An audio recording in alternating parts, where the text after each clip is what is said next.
जी students अस्सलाम वालेकुम। इस सेशन में मैं आपको आर लैंग्वेज का इंट्रोडक्शन बताने वाला हूँ। So before to move on the interface of the R language को एप्लीकेशन को शुरू करने से पहले उसके इंटरफेस पे जाने से पहले मैं थोड़ा सा बैकग्राउंड आपको बता दूँ।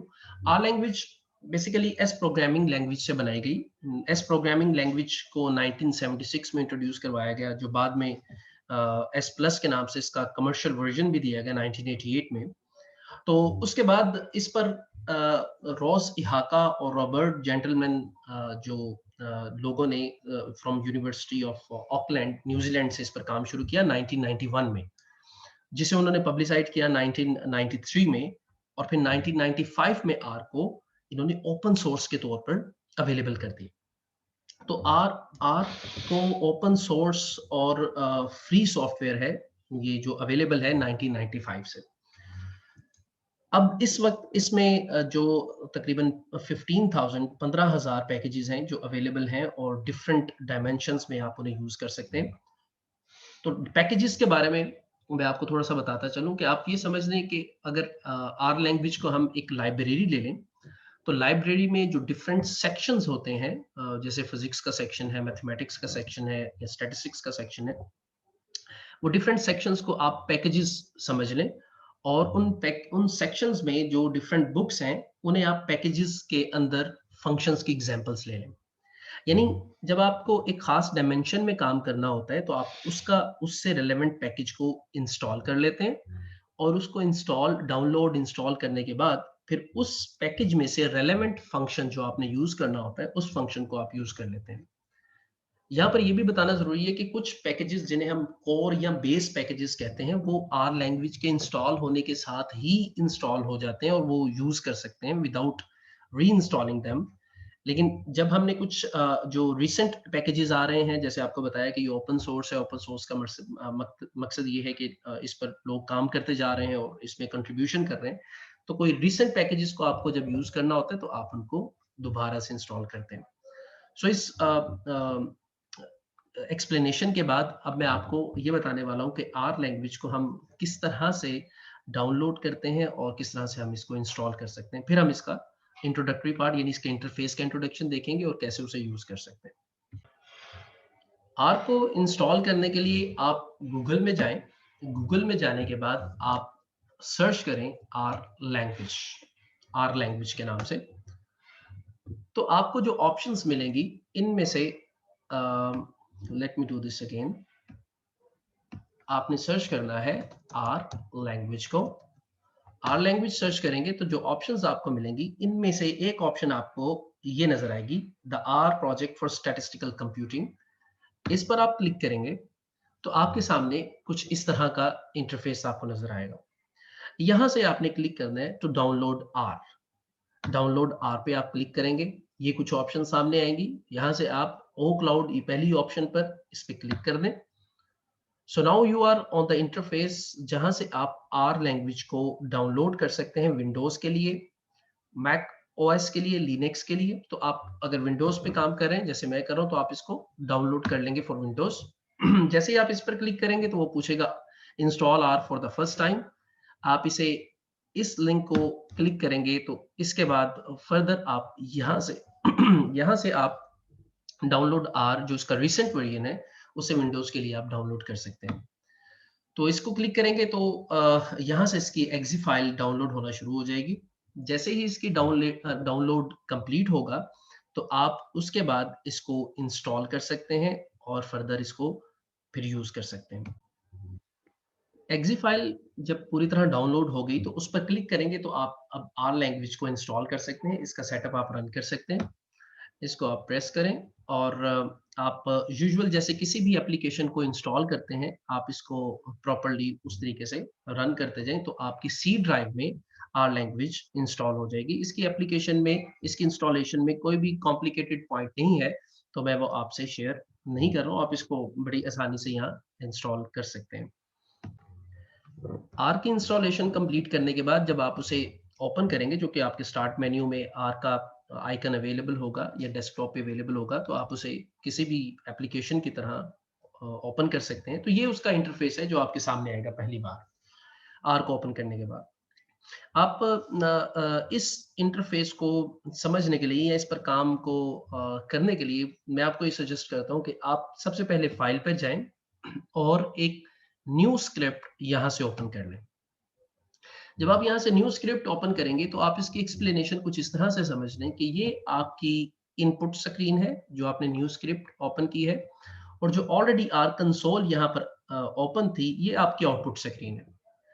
हालांकि आप कुछ इनपुट यहाँ पर भी आर कंसोल पर भी कर सकते हैं, लेकिन सिर्फ समझाने के लिए, क्योंकि आप अभी बेसिक्स पर काम कर रहे हैं, इंट्रोडक्टरी लेवल पे हैं, तो आप इसको इस तरह से समझ लें कि ये हमारा एडिटर है जो हमारा इनपुट स्क्रीन है, और ये हमारा आउटपुट स्क्रीन के तौर पे हम इससे काम लेंगे इनिशियली।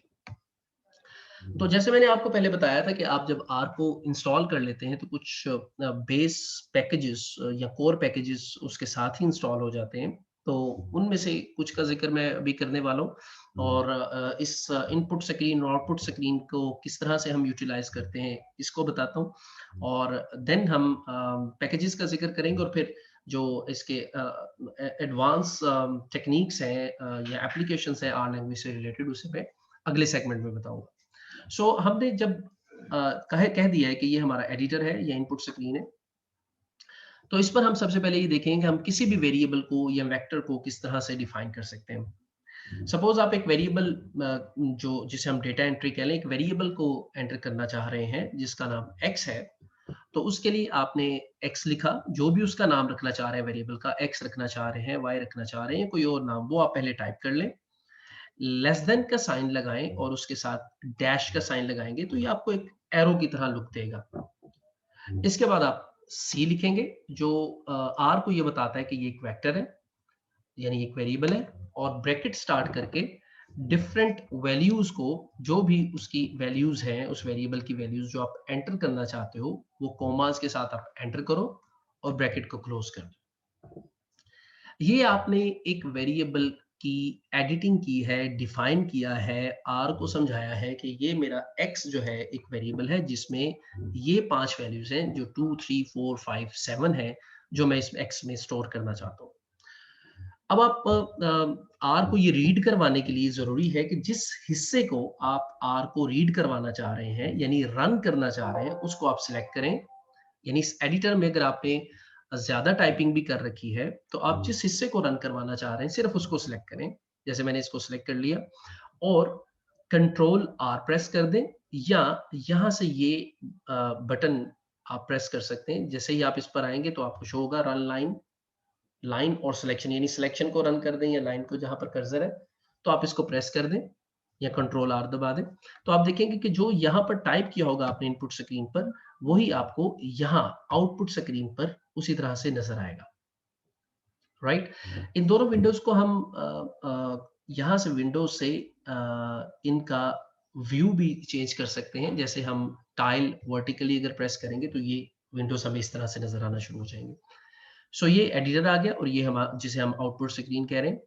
अब आप ये x अगर यहाँ पर आउटपुट स्क्रीन पर आते हैं, x टाइप करते हैं और एंटर प्रेस करते हैं, तो you would be able to see these values which are available in x 2 3 4 5 7। इस तरह आप दोबारा एडिटर पे आ जाएं और आप x डिफाइन करने के बाद लिख देते हैं mean of x। Again mean of x actually x की एवरेज है। जैसे मैंने आपको बताया कि कुछ फंक्शंस या पैकेजेस ऑलरेडी अवेलेबल हैं, तो मीन ऑफ एक्स, जैसे हमें पता है कि वैल्यूज को एवरेज क्या होता है कि सम करते हैं और उनकी तादाद पर डिवाइड करते हैं वैल्यूज की तादाद पर, तो वो एवरेज या मीन आ जाता है। तो हमें इसके लिए किसी पैकेज को इंस्टॉल करने की जरूरत नहीं है, ये कोर फंक्शंस हैं जो आर में आर के इंस्टॉलेशन के साथ अवेलेबल है। तो मैं इसे रन करना चाहता हूँ, तो मैं मीन ऑफ एक्स को सिलेक्ट कर लूंगा। क्योंकि अब मैंने x ऑलरेडी रीड करवा दिया है, तो मीन ऑफ x को अगर सिर्फ सिलेक्ट करके मैं रन कर दूंगा तो मुझे x का मीन अवेलेबल हो जाएगा। तो मैं कंट्रोल आर इस बार प्रेस कर रहा हूँ, तो आप देख सकते हैं कि आउटपुट स्क्रीन पर मुझे इन वैल्यूज का मीन यानी एवरेज 4.2 नजर आ गया। सो इस तरह से हम आर के इंटरफेस को यूटिलाइज करते हैं। अभी मैं मजीद कोर पैकेजेस को भी आपके साथ डिस्कस नहीं कर रहा हूँ। मैं नेक्स्ट सेगमेंट में आपको कुछ कोर पैकेजेस या स्टैटिस्टिकल फंक्शंस या एप्लीकेशंस का जिक्र करूंगा जो आर के इंस्टॉलेशन के साथ आप यूज कर सकते हैं। लेकिन इस वक्त मैं आपको आर के इंटरफेस का इंट्रोडक्शन देना चाह रहा था कि किस तरह हम वेरिएबल डिफाइन करते हैं और इंटरफेस दिखता कैसे है, और फिर हम इसमें किस तरह से जो डिफरेंट फंक्शंस अवेलेबल है उनको यूज कर सकते हैं। तो अभी मैंने सिर्फ एवरेज किया। इसी तरह आप स्टैंडर्ड डेविएशन और डिफरेंट किस्म कोरिलेशन, कोवेरियंस जैसे फंक्शंस जो हैं उन्हें आप इसमें यूज कर सकते हैं। उसको हम अगले सेगमेंट्स में देखेंगे। अभी मैं आपको बताना चाहता हूँ पैकेजेस से रिलेटेड, जिनका मैंने आपसे शुरू में जिक्र किया। पैकेजेस 2-3 तरीकों से हम आर में इंस्टॉल कर सकते हैं, जिनमें से एक तरीका ये है कि आप यहाँ ऊपर जो मेन मेन्यू में पैकेजेस की ऑप्शन है, इस पर क्लिक करें और यहाँ से इंस्टॉल पैकेजेस में आप चले जाएं और फिर डिफरेंट किस्म के जो पैकेजेस अवेलेबल हैं, उनको आप यूज कर लें या यूटिलाइज कर लें। पैकेजेस को इंस्टॉल करना, उनको यूटिलाइज करने से रिलेटेड भी हम आगे चलकर इसलिए काम करेंगे कि जब हम एडवांस टेक्निक्स पर काम करेंगे जिन पर हमें पैकेज की जरूरत होगी, तो हम रेलेवेंट पैकेज को इंस्टॉल करेंगे और फिर उसको यूज करना सीखेंगे। Thank you.